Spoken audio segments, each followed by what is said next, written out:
Ha? So, mga katek, welcome back sa YouTube channel natin. Ito na naman tayo, another complaint na naman. Ito na-encounter na namin to. Colin, ang error code niya, P4. Kaya dumiretso na kami dito sa outdoor. So, titignan natin kung ano yung naging dahilan. Kasi kadalasan nasisira sa P4 yung temperature sensor, coil sensor dito sa outdoor tapos fan capacitor, compressor wire o kaya compressor. Yun yung mga sa error ng P4 ng Colin inverter split type. So ito, binubuksan na ng kasama nating uli. Ayan, si paring Vincent na naman. Poging pangit.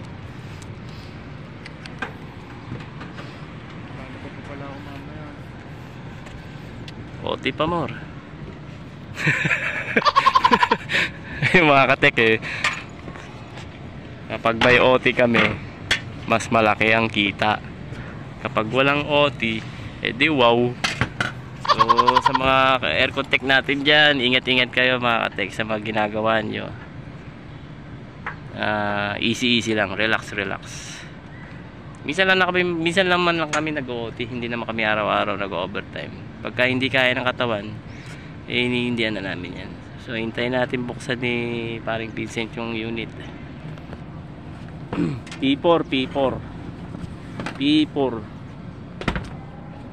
Swerte mo na pag ang sira ng P4 mo ano lang, sensor, coil sensor tsaka temperature o kaya fan capacitor.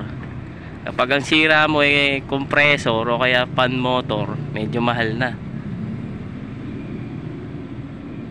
Ito medyo bago-bago pa to mga 3 years nga. Ilan bang pag compressor ang sira, wala nang warranty to.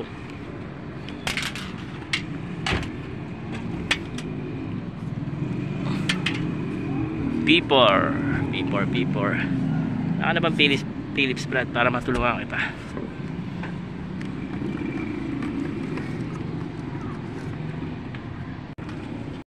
Okay, ito na. Tatang-ano na natin, check na natin, tester brad. Ako ba magte-tester o ikaw? Ikaw na.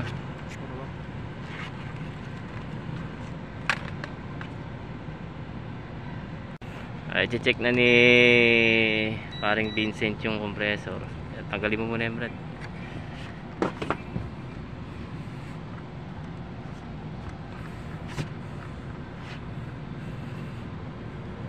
Pagka mag-check nga pala kayo ng unit mga katek siguraduhin yung nakababa yung breaker.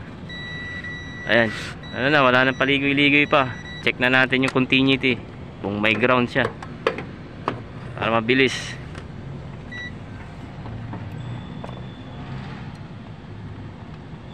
Ayun mga katek, kita agad. Ayan wala na, compressor drive. Sige brad, lahat nga brad, check mo nga lahat. Yung sa kabila.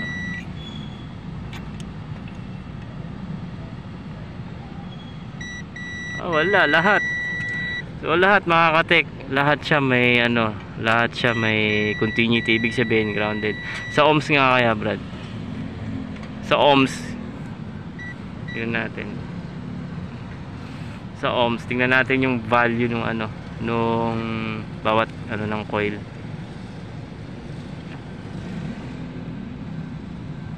Ayan, 1.9. Okay naman yun mga katek sa kabila brad. Ayan, hindi siya halos ayan, parehas sa kabila pa brad.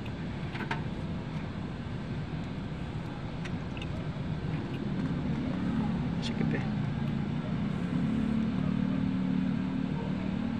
Ayun, yung niya mga katek, yung reading niya sa ohms halos halos magkakapantay. Kaso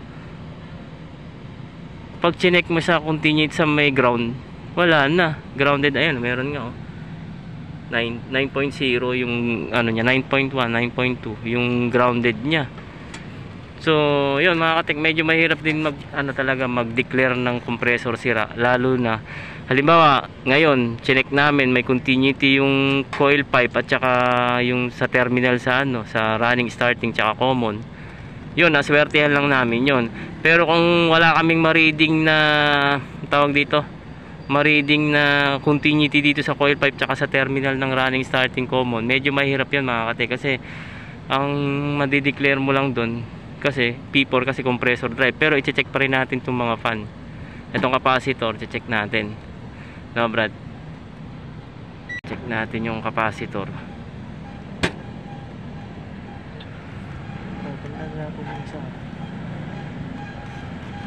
Sige, okay na yan Brad, nakapatay naman yung breaker. Ayun, titignan natin sa capacity 2.37, ilan ba yung Brad? 0.5. Uy, okay pa yung capacitor mga katik. Ibig sabihin, sa fan natin titignan kung okay din yung fan, fan. Bunutin mo na lang dyan yung Brad. Kung may ground siya Brad. Pag may ground sa body, okay. Yan, kahit dyan na lang. Eto, yung fan to mga katik, fan blower. Titignan natin kung may ground din. Hindi. Sige, lahat. Sige, dyan. Pasok mo na dyan sa pasok naman yan. Tingnan ko lang kung tama siya. Wala. So, ayun. Wala tayong reading na continuity sa pan. So, ano siya. Okay pa siya. Kasi okay din yung capacitor eh. Wala. Hindi na natin kailangan i-check pa yung ibang mga sensor mga katek. So, ayun mga katek. Medyo mahirap din ang aircon tech kasi lalong lalo na pag pag-declare ng sira, halimbawa sirang compressor, sirang board. Kasi itong board na to, siya, wala naman siyang problema.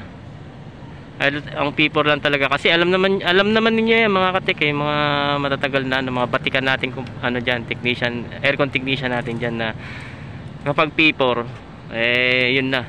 Ang chine-check lang talaga diyan compressor, fan motor, fan capacitor, tsaka sensor. Inuna na namin tong compressor, so ma-i-declare na namin to na compressor shorted, compressor drive niya malfunction. So yun, salamat sa inyo mga katek, at saka sa kaibigan nating si Vincent, kasama na naman natin ngayong araw. So sana may natutunan kayo, may natutunan kami sa inyo sa panonood nyo. So maraming salamat sa nanonood ng vlog natin for today. Happy Sunday. Peace, yo. Peace, yo.